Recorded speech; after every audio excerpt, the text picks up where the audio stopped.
explain the other ones from Bloodborne, which are like the most obscure aspects of the game. So like the first one that I wanted that's pretty missable is Spellblood, which is the one that's personally related to the hunters. So then after playing the game a bunch of times, I realized that the pale blood in specific, he functions like him and all of his members all function like an ant colony, with pale blood being the queen ant. Because ants is not very often recorded, but ants allow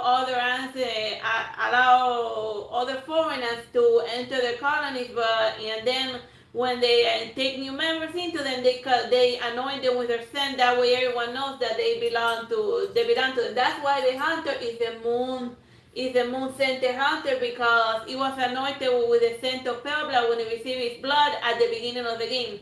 Because even in the very beginning, the game starts with the hunter with the blood minister saying pale blood, and then mentioning pale blood, and then you get a weird blood. But unlike the other bloods that you see in the cards, that one is a very pale looking. So that's why right off at the beginning, I said you get pale blood, and then you become a hunter. Why do you become a hunter? Because all of the other blood ministers weren't giving you any blood because you were a foreigner. So then, but the hunters, they take everyone in there. So then they're gonna be like, we're gonna give you blood, but you're gonna work off your treatment by helping out in the hunt. So that's why it starts with you signing a working contract. So you didn't have any money to pay for the treatment, but you're gonna work it out by being a hunter for pale blood. So yeah, so that brings me now to the messengers. So these ones are actually like the worker ants. That's what they like, and like the worker ants, they're constantly providing like food and stuff and like medicines for the little larvae. That's why the worker ants, they're the first ones that you meet in relationship to pale blood. As soon as you receive the blood, the workers, they smell you as one of them. That's where they start working around you and then since you're injured, they start treating you and whatnot and healing you. Because as soon as you get anointed with the smell of pale blood, they recognize you as one of them. Alright, so now the next one. So that brings me to the hunter in relationship to the ant colony. That's how pale blood functions. Like the hunter, they are the Sanganos, and the future would be queens or future pale bloods. And unlike the messengers, they're not sterile, so they can provide. So from them they generate like the future, they create. They also provide either the future queens or they become a mating pair for pale blood, which is why Gamer is always like in a wheelchair all the time. Because like when you first encounter pale blood and you don't have the umbilical cord, he just wraps you in an embrace, and then afterwards you show up in a freaking wheelchair. Why? What happened to you? You know what happened? You made new little messengers. That's what happened to you. Because he wrapped you in a mating embrace. So then. Because as a Sangano and whatnot, you fulfill your duty. That's why Gamer's small mercy is that you get to wake up and you don't become a mating pair for pale blood. And you don't have to produce little messengers for it. Yeah, and like the whole thing, and all one always loses is child. It's only attached to, and then it just for a surrogate. It's only mentioned in one of the two umbilical cords. If I remember correctly, isn't that like the Marigold one? And the old one that lost his child is Queen Yarma, and she lost it because the people from the Mexican school stole it from her as soon as he was born. That's why. But then you meet her later, pregnant in the Callus dungeon. So it depends on chronologically when it happens. I guess maybe you. I guess if you make it first to Queen Yarma, then we'll get to her later. I do mention. And then over here is like the larvae. she holding a new future queen and whatnot, and then since she's always referring to like talking to the little messengers and whatnot, then she's basically following the role of a sangano based on her, not a sangano, as a worker and in the colony. But if she shows up in her Lady Maria form, she can be considered a sangano or a would-be queen in training. That's why when Pebla disappears, she's like, regardless of what ending you get, she's like the only constant in the entire thing. And she also relates to you the will of Pebla and tells you what to do all the time. So she's because worker ants are also deliver messages and whatnot. So yeah, so that's basically the role of the plain dog. She just tells you the will of the higher being and whatnot. And this guy is the main Sangan or pale blood, or like the main mating pair with him, which is why he's so miserable looking all of the time, because he's gotta like make all of stuff and to keep the ball rolling.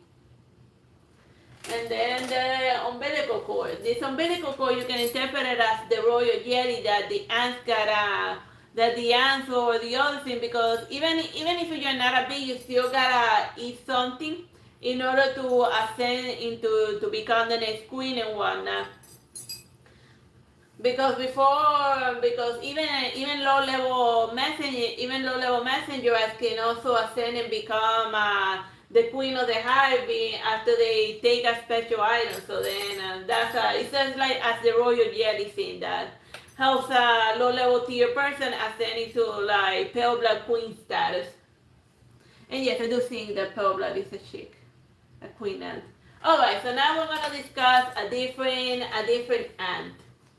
No, not a different ant. A different invertebrate. This is like I know one. This is like Eberita, starter of the cosmos. Based on all of the items and everything you find around her, she is a slug type. And slugs, they have the ability to self-fertilize because they are both male and female, so they don't require a mating pair. And the whole thing, it loses his child and one just for survival. No. Buritas didn't lose anyone. Like her entire area is littered with a bunch of future would-be Buritas. Cause you gotta like see, like people take like the item descriptions too seriously, and you gotta remember that like Bloodborne is like a game made by hundreds of people and whatnot. And originally, I think it was gonna be more slug centered because you were gonna find Ebritas in the place where it was Vicar Media, but then they moved Ebrita elsewhere, and then they put it around the wolf. Like, can you imagine fighting Ebritas instead of Vicar Media at the beginning? Like, that scene would at such a low level, it would be a ridiculously huge difficulty spike. So then they just move her elsewhere to like the orphanage and whatnot. But I feel that So yeah, like and Brita's related to like the choir of Bloodborne whatnot, like worships and whatnot. So she's a slug type. And it provides all of the arcane stuff, and also the Moonlit Greatsword is related to her across all of the game, because the Moonlit Greatsword is always surrounded by slugs, regardless of, even if it's armor core, it is a weapon related to the moon Ebrita. So these are her little slugs that are produced with no need of self-fertilization and whatnot, and they all pop up in the orphanage. So then this one is also a slug type, because even though she's like a courtesan and whatnot, she wasn't working when all of that started, and then she started developing the little Ebritas child very early on, and she also had like weird blood, which is why they were all like looking at fishes, so that she basically had she wasn't a virgin, but it was an immaculate concept. She just didn't mate in order to produce the little Ebritas child that she had. And also, Auburn Chapel is very close to like to the orphanage where Ebritas hanging out. So through its influence or presence, or maybe since the child is like red, maybe she did get, or maybe it was generated by Auburn, who's a personification of blood and whatnot. because it happened in Owens Chapel, you know, and there was a lot of blood before leading up to these things, so whatever. Yeah, well, that's clearly an Ebrita's child. Yeah, that is clearly an Ebrita child, and she did, and obviously she would have noticed that one of her presents was like a freaking Ebrita slug. So since the kid resembles an Ebrita, it was an immaculate conception, meaning that she, just as the main character was slowly turning into pale blood, she, because of the presence of the old ones and the moon hanging low, and the moon is related to Ebritas, just as the moon is related to pale blood. Well, I don't know which was more moon. Most of the old ones are related to the moon. I mean, they could just be Ebrita's the cosmos, pale blood is the moon. yeah, but from Ebritas comes the moonly grace that shows up in all of the games. Yeah. Yeah, but I guess moonly grace is its own different deal. Whatever.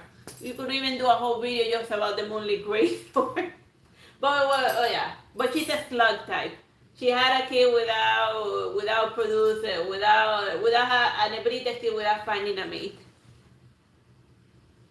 And this one you could also call them slug type because all a variation of Ebritas, because they also show up in the same room. And then you see that this big guy produces a bunch of little guys without needing a mating pair or whatnot. So it functions almost identical to Ebritas with all of the little guys and slugs and whatnot. And then yeah, but they usually hang out like near plants, and also like the living failure are also there. But then again, even if it's not an Ebrita type, it could also be a plant type because of like the milkweed rune and whatnot, and that makes you like a flower type of blue person. Oh God, it sounds insane. It's a crazy game. Yeah, it's a crazy game. But yeah, but plants also can also self-fertilize, especially the sunflowers. If the pollen, even just the wind passing by is enough for the plants to self-fertilize. So this one, it could either be a variant over Veritas, or I mean, it's a celestial emissary, and Verita is the daughter of the cosmos. So it's the same celestial, heavens, cosmos, potato. It's just a different being from like the same part of the galaxy that the Veritas popped out from. But a mid-tier one, because you always encounter in the galaxy first this guy and then a Verita. So like Verita's like the more evolved version of those guys. Alright, this brings me now to Cos, who's another variant of Ebrita, who's another slug type. But this one while Ebritas is from like the cosmos, she comes from like the depths of the ocean and whatnot. It's a cuttlefish. It's a cuttlefish. Cuttlefish mermaid.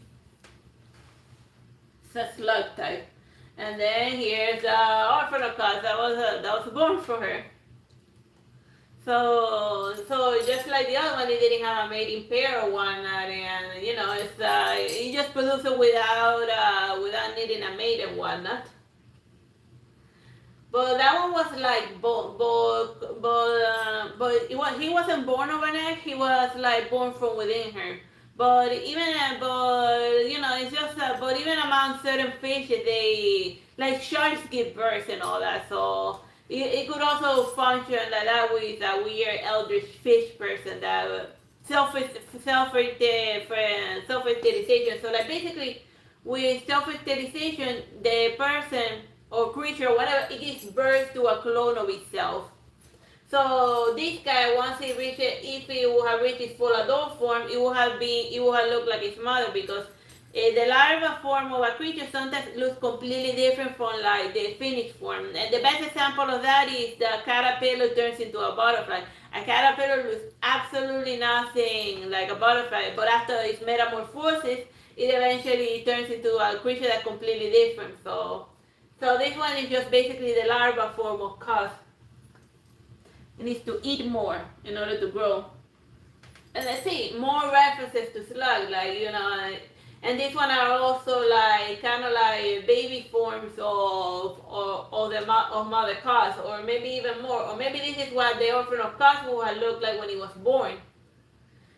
in a form that resembles more of his mother, but since it's a nightmare, and then he's got to fight because it's a twisted form of it, then I guess that form that we see coming out of there is not the real form, because when he pops out after you defeat the nightmare of the Orphan of Cos, you see a more delicate stick figure, darkness, ghost thing. So I think maybe this was actually the original form of the Orphan of Cos. Because remember that they described it as like the Wilson Shadow, like a fragile looking thing.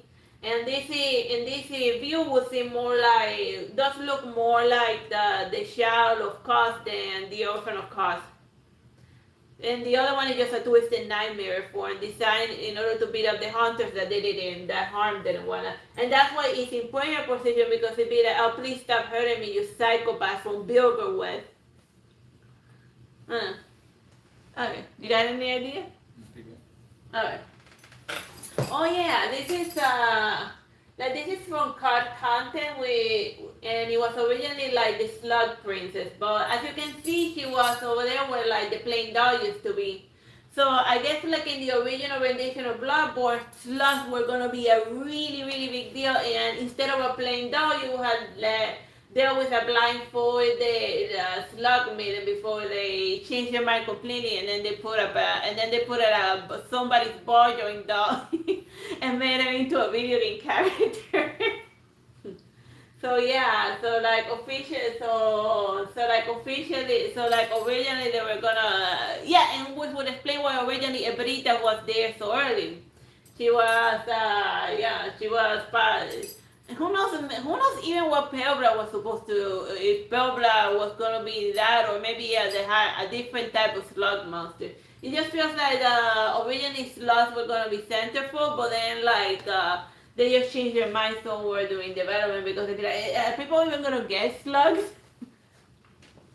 Alright, we're finally past the old ones of the slugs, and then this brings me now to like the spider people that function like spiders. And this is like the higher tier, the highest level slug of spiders, which are the higher tier amygdala. It's like some people debate whether like amygdalas are the same level as Pelbra or whatnot, but I think it is because you need to go through an amygdala in order to enter the hunter's nightmare. So just as the hunter's dream is hosted by pale blood, an amygdala is the host of the hunter's nightmare, and a different one is the host of the Nightmare of Menses. Of the Nightmare of Menses. Well, heck, even the whole Jagaruson Sin village is populated by forgot what it was called. By a bunch of amygdala. So I guess it's like there was a power struggle between between pale blood and his sons and the spider people. They were fighting over influence in the city of Yarma. So then, since the amygdala people were having a hard time defeating pale blood, they decided that they needed to add a completely different organ to their ranks. So that's why they kidnapped Mergo, and they even provided a web nose for it, because we'll get to Mergo later. But yeah, the spider people, so yeah, that's a lesser amygdala. You know, spiders get bigger and smaller, or maybe it's a male and a female one. Maybe the tentacle one is female, and this one, and the one without tentacle faces is male, because there's a gender dimorphism within spiders. Or maybe the female one of the group is Rum the vacuous spiders, because female spiders, a lot of them sometimes, in order to protect the young ones, they carry their babies around everywhere. That's why Rum is surrounded by a bunch of little baby Rums, because it's like carries it around with it. And so they always hang out together and whatnot.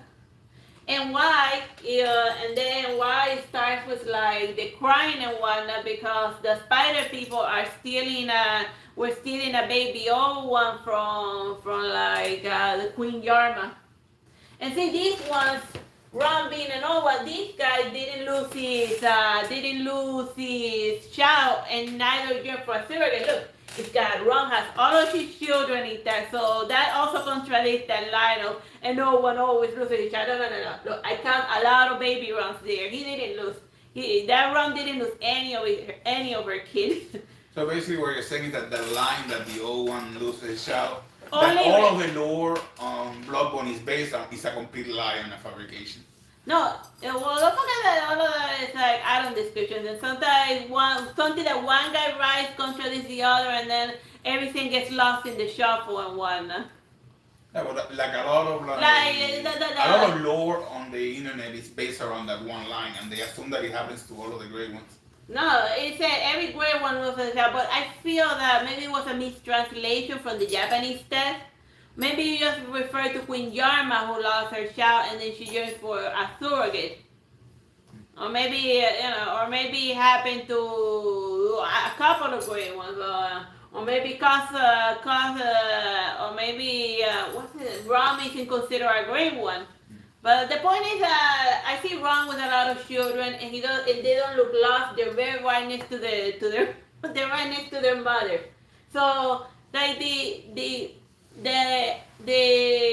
actual gameplay and the boss battles contradict the written lore, And I for one say put what's actually shown there is more important and more canon than a random item description that it just had like Blade of the Berserker, a Berserker blade written by someone, then an item description that some random put it in there and didn't give it 5 minutes of thought, even though it could contradict the entire thing that the game programmers did.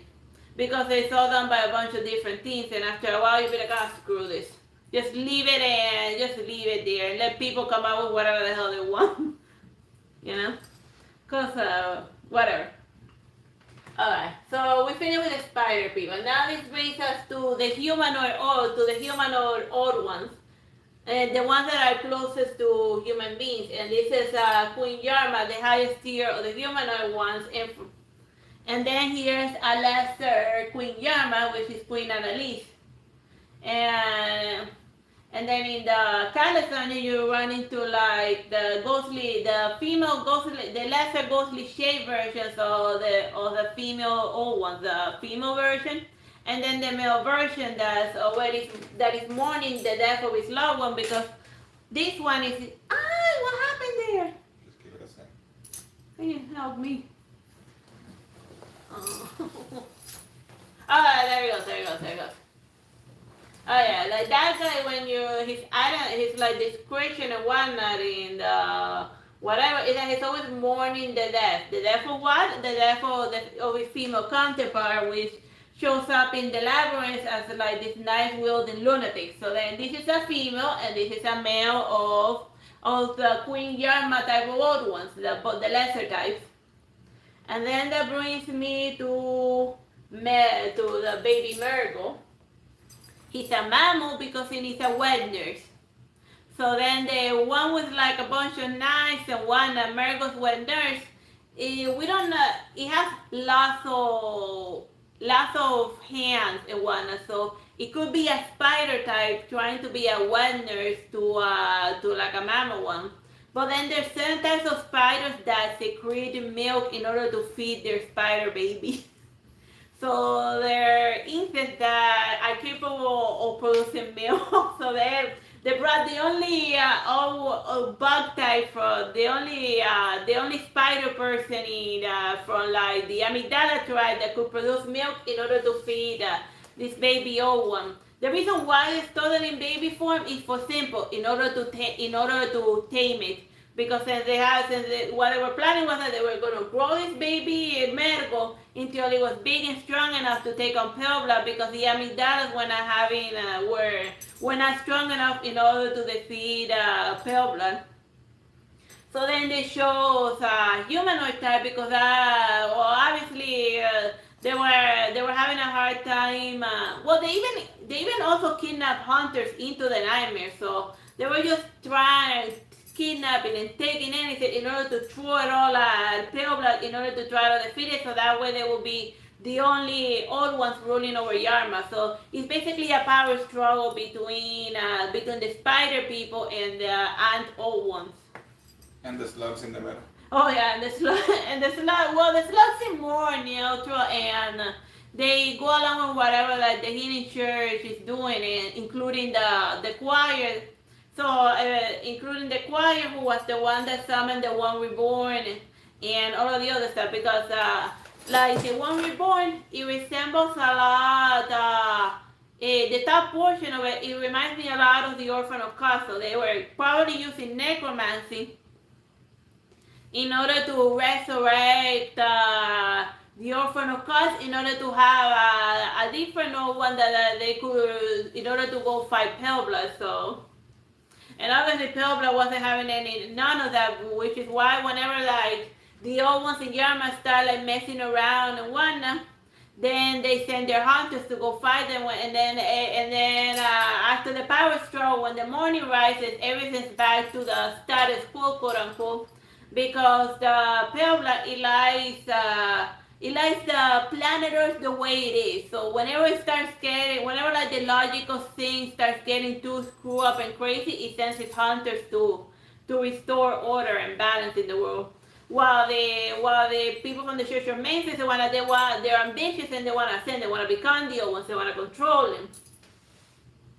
Alright, so then we have also this one is also it also falls under the Yarman type, the humanoid. So they come in either vampire form or werewolf form. So that's a variant of the mammal types of the old ones. Anyway, oh yeah, this is a different flavor of old ones. This is the brain of Mensis, which is like it's not the brain of the nightmare of Mensis. It's just the brain of Mensis, because in Mensis he kidnapped a brain and then he chained it up in his nightmare. You know, so it's not called the brain of Mensis. It's just this is the brain that it belongs to me, like my brain, Teresita Blanco's creepy brain eyeball thing. So yeah. So, it's a parasitic leash type. Yeah. See, you notice over here they call them the winter lanterns, and then underneath it's like the body of the person that the winter is the number going down? Yeah.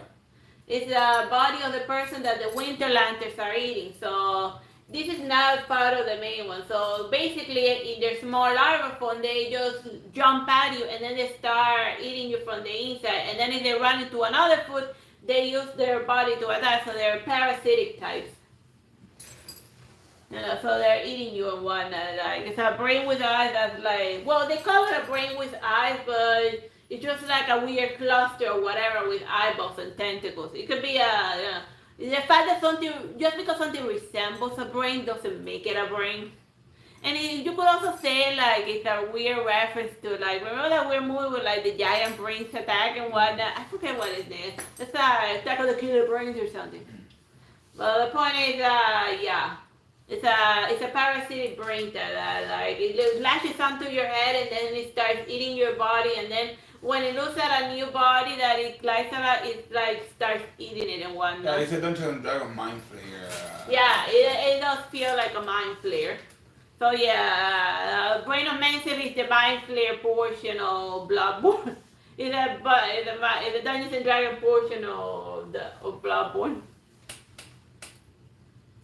So the next one that we're discussing is the Formless Oilbone. Just like the title card, just like its name is, this is the only good picture we could find of him because it's formless.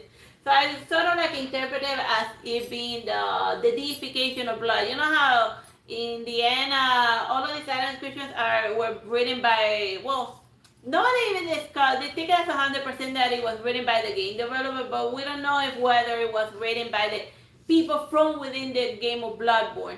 That is just basically the people from Bilger West coming out with this, and then all of the writing description is just all of the lore that the people from Bilger West created based on all of the random weirdness that they kept running into. So maybe that doesn't mean that they weren't wrong about it. Yeah, or even close. So then the Formless Oilbone is blood made into a god, the blood god.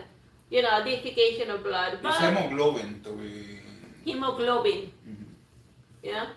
And even like the room, well, the room is just basically a scribble scrabble. But if you look at it well, it reminds me a bit of the rune arcs from Elden Ring. And then in the center is Marika from Elden Ring. So you could say that this is Elden Ring before there was Elden Ring, or maybe there's some Bloodborne in Elden Ring. Well, there are a lot of areas in Elden Ring that resemble Bloodborne. Alright, so this is just in case formless Orbon doesn't, like, I also came with the theory that the formless Orbon does actually have a phone, and it's basically the centipede monster that show up here and there. So then this one that looks like the gaping dragon, this was not its true form, it's actually this little flower thing that uses the rest of it in order to attack and drain blood from you. And you get like a lot of blue arcane haze, which is like the... which is like the blossoms against it come in like different colors and whatnot. So then the formless oil one is the source of the blue blood. And it could have actually a double form, and in its lower levels are the larvae of the of these weird little slug things that also show up in Sekiro that grants immortality. So there's actually some Bloodborne within Sekiro as well, in the form of the formless Overborn, which is the thing, which are the creatures that seek blood, and which is the birth personification of something that seeks blood, a leash, a parasitic leash that eats you from the inside until the, and then in a higher level, is the thing that seeks blood becomes blood.